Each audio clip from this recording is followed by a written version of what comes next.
Welcome to video 2 out of 100. Last time we talked about how God gave us wisdom before the pain showed up, but it didn't stop there. In this video, we're going to talk about how God's care didn't end in instruction. He gave us warning out of love. Remember this point. Freedom isn't proof that God doesn't care. It's proof that he trusts us with the free will that he gave us. If we can just remember that he's a father and his warnings are just to show how much he cares for us and how much he wants us to just stay away from the consequences that our choices often get us in. Let's get started. Garden of Eden, freedom with boundaries. Let's take a look at Genesis 2:17, which states, "But you must not eat from the tree of knowledge of good and evil, for when you eat from it, you will surely die." When you read or hear that verse, what do you think about? You just read it and go on to the next verse? If you do, I would like you to just stop right there, because this unlocks God's character, his love, and ultimately his process. Listen again,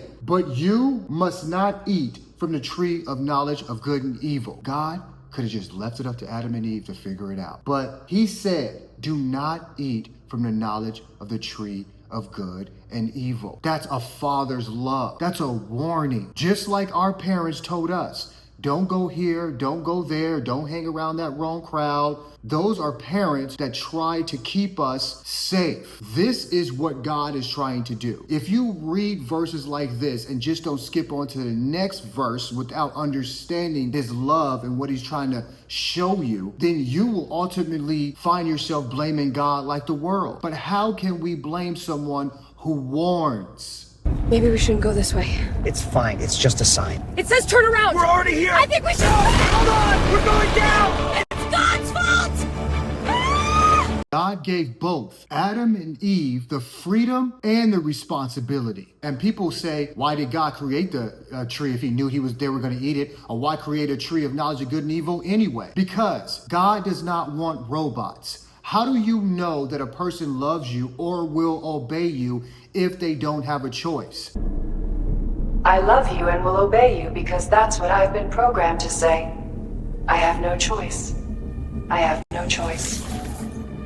The tree represented a choice to either do what the Father said and trust that he knows what's best, or do what you want to do and think that you know what's best. If that tree didn't exist, then we would be robots. If evil didn't exist, we would be robots. Without the opportunity to do wrong, how would we know that we would choose to do right? I think that this is absolutely awesome. Of course, I wish that Adam and Eve did not eat that apple. And I don't know what that would mean for all of us. But you know what? Now that I'm thinking about it, if they did not eat that apple, Eden would have continued. And that tree would have continued to stay like that. And generation after generation, Adam and Eve would have passed down to their kids, don't eat for that tree of knowledge of good and evil. Their kids will pass down that knowledge and so on and so forth. See how beautiful the fruit is. It looks sweet, but it is not for us. Creator gave us every other tree to enjoy. This one reminds us to trust him. And I think this world would be beautiful and perfect, and that tree would still exist today. We would always have the option to eat that apple. That tree represents choice. And also, if you think about that verse, he said that the second part of that verse is, "For when you eat from it, you will surely die." So not only does God show his love, he shows his love with stating the truth. And they surely did die.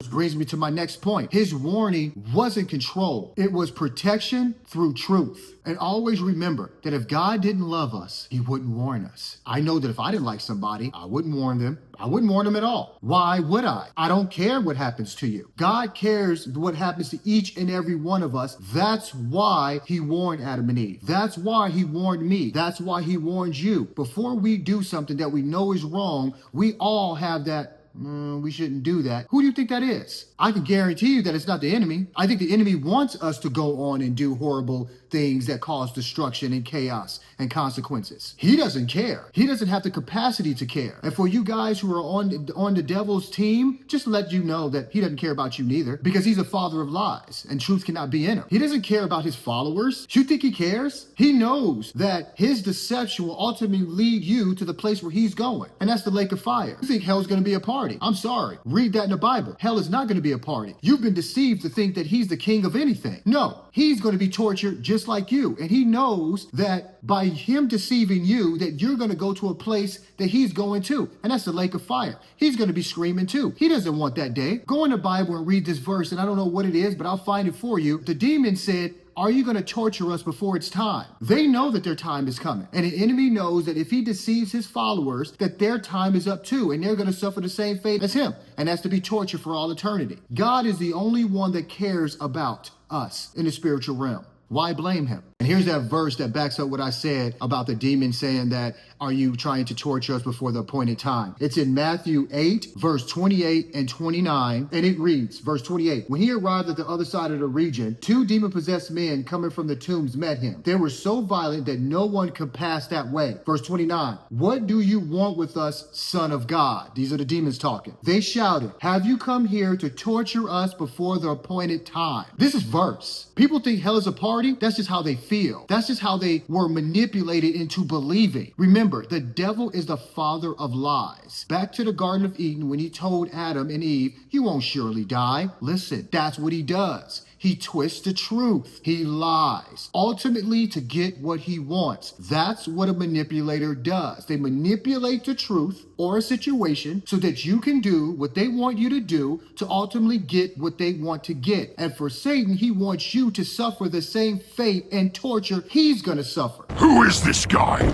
The demons are scared of my God. And I don't even understand except that the devil is a master manipulator, how anybody can follow a lesser God. In my book, he ain't even a God. I serve the one and true powerful God. He created Lucifer, which is now Satan. Why would I ever follow somebody that was created like I was created? Why would I bow down to anyone that was created like I was created? I'm following and I'll bow down and I serve an awesome God that was not created. He was always there and he will always be here. He's the beginning and the end. He doesn't manipulate. He doesn't have to. He tells you the truth and it's up to you to believe it or not. That's why the devil shouts and God whispers, because you're either going to listen to him or you're not. That's a powerful God. Point number 2, which is parallel to the Garden of Eden, and this is the story of Cain and Abel. I'm going to touch on this just a little bit because in the further chapters, we're going to get in a little deeper, but I do think that this does correlate with Adam and Eve. If you know the story of Cain and Abel, then in Genesis chapter 4, verse 7, when God said, sin is crouching at your door, you must rule over it. God didn't abandon Cain in his anger. He warned him. Isn't that a loving God? Cain was jealous of his brother Abel. God saw to potential and the consequences that Cain was going to get involved in. He stepped in and said, Cain, if you just do what I ask, you'll be good. But if not, you're going to have a lot of consequences. And sin is right there at the door right now. How is that God's fault? How is any of this God's fault when he came in before